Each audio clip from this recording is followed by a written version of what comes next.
मुझे अभी भी याद है कि मैं ग्रॉसरी शॉपिंग के लिए गई, जहाँ पर मुझे प्रकाश झा की असिस्टेंट माधवी मिली थी।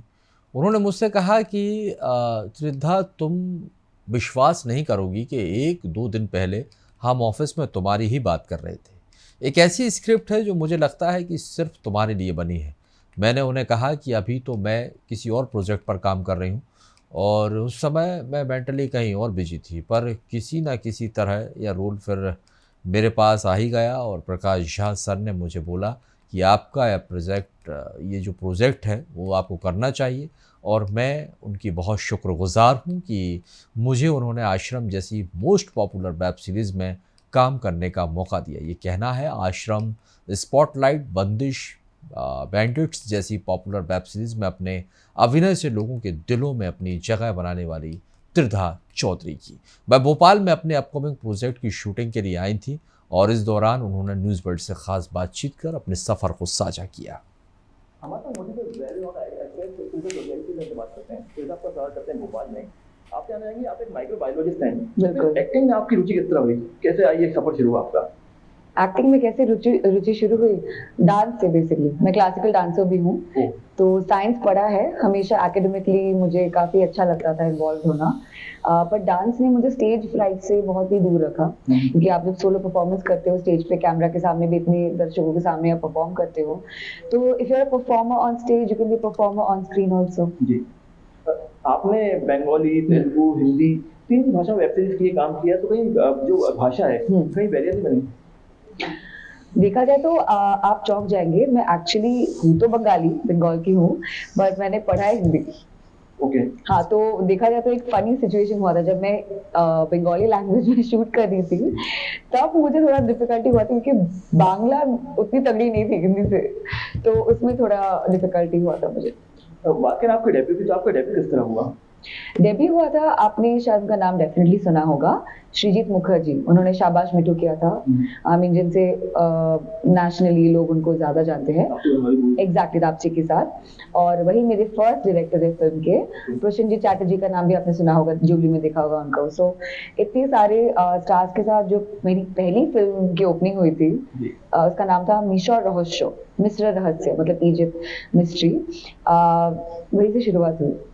जैसे कि आपको पता है आपकी एक शास्त्रीय, आप क्लासिकल डांसर हैं, राइट। तो आपको लगता नहीं आपका डांस अभी तक ठीक तरह से लोगों को देखने नहीं मिला, ये पूरी तरह एक्सप्लोर नहीं हो पाया फिल्मों में? I mean, अभी तो सफर शुरू हुई है तो ऐसा नहीं है, लोग बिल्कुल देखेंगे। देखा जाए तो आपका एक वीडियो शूट किया था हमने विवेक ओबेरॉय के साथ, धोखेबाज बोल के, जानी का एक सॉन्ग, वो काफी पॉपुलर हुआ है। उसमें थोड़ा सा झलक लोगों को मिला था मेरे डांस का, बट मैक्सिमम जो मुझे ऑफर्स होते हैं मैं एक्सेप्ट करती हूँ, वो मेनली बहुत ही सॉम्बर सोबर कैरेक्टर्स होते हैं, बट देखते कुछ अलग करते हैं। अच्छा, आप जैसे कुछ लोग जिन्होंने क्लासिक डांस को अभी तक जिंदा रखा हुआ बंदा देखा था कि जो नई पीढ़ी है वो जो वेस्टर्न डांसेस से जा रही है, इसकी क्या वजह मानती है कि अपने देश में जो भारतीय जो डांस जो कला है उसको सम्मान नहीं मिल पा रहा? ऐसा बिल्कुल नहीं है मेरे ख्याल से। हर तरह का डांस एक एक्सप्रेशन होता है, एक मीडियम होता है कुछ एक्सप्रेस करने का। क्रिएटिव फील्ड में कोई ऐसे कोई बाउंड्री तो होता नहीं है कि ये सही है ये गलत है। तो मुझे लगता है जैसे मैं क्लासिकल डांस से मेरा बेस है, वो हमेशा मेरा बेस रहेगा। मैं उस पर चर्चा तो करती रहूंगी और उसके आधार पे मैं कुछ अलग भी सीख पाऊंगी।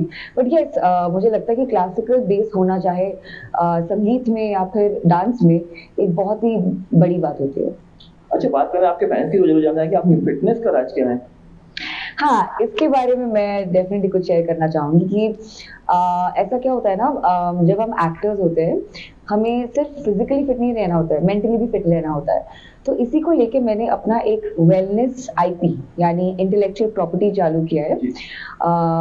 उस पे मुझे बेसिकली मेरा मुद्दा ये है कि जैसे मेरी जर्नी रही है as an actor, as a microbiologist, तो मैं चाहती हूँ बाकी जो और भी लोग हैं जो अपने, जैसे आप जर्नलिस्ट हो, आप उसके अलावा भी तो बहुत कुछ हो, तो मैं चाहूंगी कि आप धीरे धीरे इसी एक्सपीरियंसेस के थ्रू से जो मैंने क्रिएट किया है, आप अपने आप को और समझ सको। क्योंकि जब आप अपने आप को ज्यादा अच्छी तरह से समझ पाओगे, मेंटली यू बी फिट, आप ज्यादा प्रोडक्टिव फील करोगे काम में। बात करें आश्रम की, तो most watch web series count हुई है, ये आपको किस तरह प्रोजेक्ट मिला और इसके लिए आपने ऑडिशन दिया या फिर आपको पहले से ही ऑफर हो गया था? एक्चुअली अभी एक्टर्स के लिए एक अच्छी बात आ गई है। एक मौका सबको मिलता है, ऐसा है। जैसे कास्टिंग एजेंसीज आई है अभी, तो मुझे अभी भी याद है, मैं बस ऐसे ग्रोसरी शॉपिंग के लिए गई थी, तो मुझे माधवी मिली थी। वो बेसिकली प्रकाश झा की असिस्टेंट है। एंड वो मुझे देख के बोलती है कि त्रिधा, तुम बिलीव नहीं करोगे, तुम्हारे बारे में कुछ दिन पहले हम बात कर रहे थे ऑफिस में, ये एक ऐसा स्क्रिप्ट है जो हमें लगता है तुम्हारे लिए बनी है। अब अगर आप बोलेंगे फीचर फिल्म के हिसाब से, तो हाँ, मैंने कोई भी ऐसे रैंडम प्रोजेक्ट्स एक्सेप्ट नहीं किए, क्योंकि बंदिश बैंडिट्स, दहलीज, आपका आश्रम, ऐसे बड़े बड़े प्रोजेक्ट्स के साथ जब जुड़ चुकी हूँ, तो आगे भी ऐसे ही अच्छे अच्छे काम करने हैं ना। तो कोई भी काम ऐसे मुझे नहीं करना है, वो आई गई, मुझे वैसे अच्छा नहीं लगता है। तो अगर थोड़ी देर से ही सही कोई अच्छा प्रोजेक्ट के लिए मैं हमेशा इंतजार कर रही हूँ, और ऑडियंस को ज्यादा इंतजार नहीं कराऊंगी अभी। बायोपिक काफी ट्रेंड में आजकल, अगर बायोपिक आपको करने को मिले तो किस कैरेक्टर की बायोपिक आप करना चाहेंगी? ओह माय गॉड, मेरे लिए सिर्फ एक ही इंसान मेरे जहन में है, और मेरे ख्याल से उनको भी पता है, माधुरी दीक्षित। माधुरी, या आपके फैसले को मैसेज आते हैं? सच बोलूं तो एक सिंपल चीज है, आप लोग का प्यार ही सब कुछ है मेरे लिए, तो ऐसे ही प्यार देते रहना, और मैं आपको भी प्यार देती रहूंगी। Thank you.